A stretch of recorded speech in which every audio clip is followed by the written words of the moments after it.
So tuluyan ang nakabalik si Justin Brownlee sa kanyang kondisyon at balitay ready na ito para sa Gilas Pilipinas para sa paparating na FIBA World Cup Asian Qualifiers matapos nitong magkasakit at makarecover sa pneumonia. So batay kay Coach Tim Cone, okay na nga raw itong si Justin Brownlee. So dahil sa pagiging ayos na ni Justin Brownlee at fully recover na siya, Brownlee is now set to strengthen the Gilas lineup para sa unang window ng FIBA World Cup Asian Qualifiers. Bukod pa dyan, inaasahang magiging malaking tulong din ito sa December nga para sa national team pa din sa Southeast Asian Games na gaganapin sa Thailand. At speaking of Justin Brownlee, isa pa nga pong update about naman dito sa Meralco. So matatanda ang si Justin Brownlee nga ang original na magiging naturalized player ng Meralco sana sa EASL. Pero dahil sa pagkakasakit nito, hindi nga po ito nakapaglaro sa mga nakalipas na laro ng Meralco Bolts.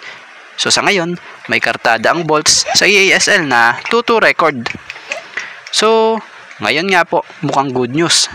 Ang kagandahan pa dito, mukhang na-appreciate ng Meralco itong ginawa ni Justin. Dahil ramdam kay JB na gusto nitong makabawi. Para nga po sa Bolts matapos nitong hindi makapaglaro dulot ng pagkakasakit nito.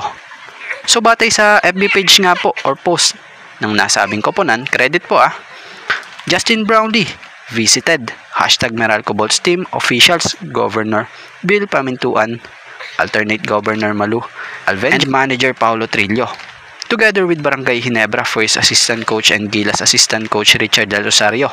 Looking forward to the Bolts at East Asia Super League campaign. Stay tuned, Bolts Nation, #ChargeForward. So goods na goods ang ginawa ngang ito nitong si JB. At least nagkaroon na talaga nga po ng linaw kung bakit hindi ito nakapaglaro sa mga nakaraang game sa EASL ng Meralco Bolts. So tingnan natin sa next na magiging laro nga po ng Meralco Bolts kung tuluyan na nga pong maglaro itong si Justin Brownlee sa Meralco. Ngayot balik hardcourt na muli ito.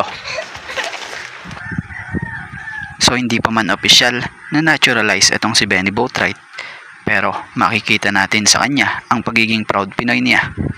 Hindi lang siya, maging itong sila Malik Diouf and Elizabeth Jeanette.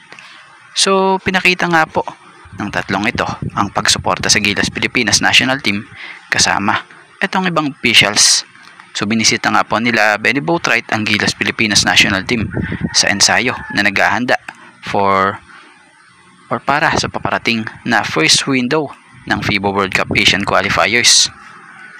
So about kay Benny Boatwright, makikita mo sa kanya na masaya at talaga namang gustong-gusto rin niya na mai-represent ang Gilas Pilipinas at ang Pilipinas.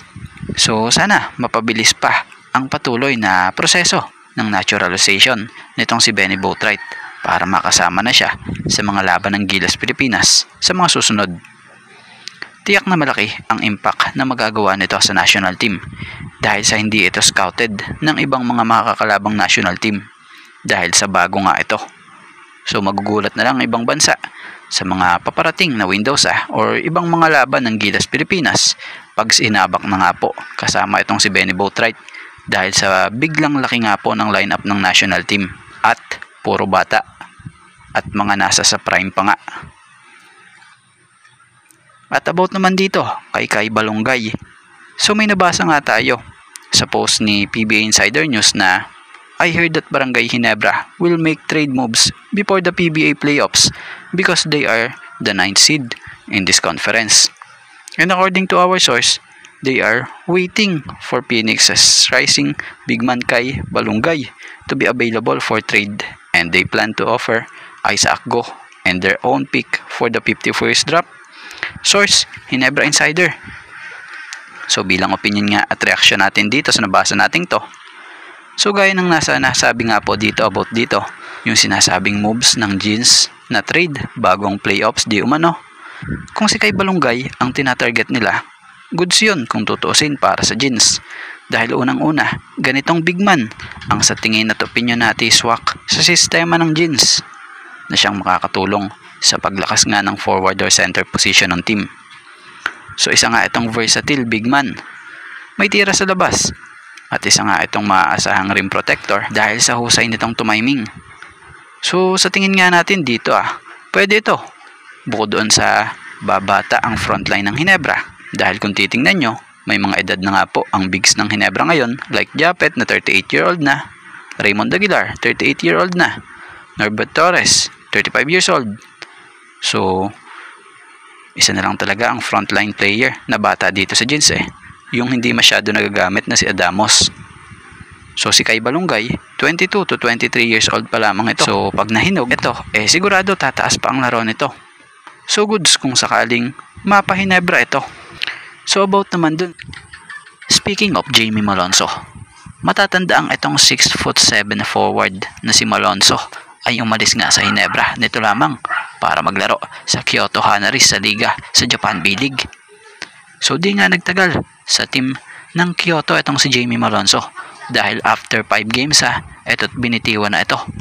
So sa ngayon wala pang malinaw kung anong team at saang liga ito susunod na maglalaro dahil sa PBA nakaban nga ito ng 3 taon. So sa ngayon nga ang malinaw lang maglalaro ito para sa national team dito sa Gilas, Pilipinas. So sa muling pagbabalik bansa ni Jamie Malonzo, mainit namang sinalubong ng ilang dating teammates niya sa Ginebra ito at kasalukuyang teammates sa Gilas. Bukod sa kanila, ito't muling nakikita si Jamie at Coach Tim. Kita naman sa naging video footage ni Ginebra Boys Ball Ballers. Credit po na lupapit si Jamie at umapir at nagyakapan ang dalawa. So tunay na goods naman talaga itong si Jamie and Coach Tim. Taliwas nga sa mga binabato ng mga bashers. At bago nga ang lahat, baka naman po pwedeng makahingi ng isang subscription para sa ating channel or paki-follow na rin po kung nagustuhan nyo ang ating mga basketball update. At kung ito na may makakabigat para sa inyo, kahit isang like and share na lamang po. Maraming salamat po.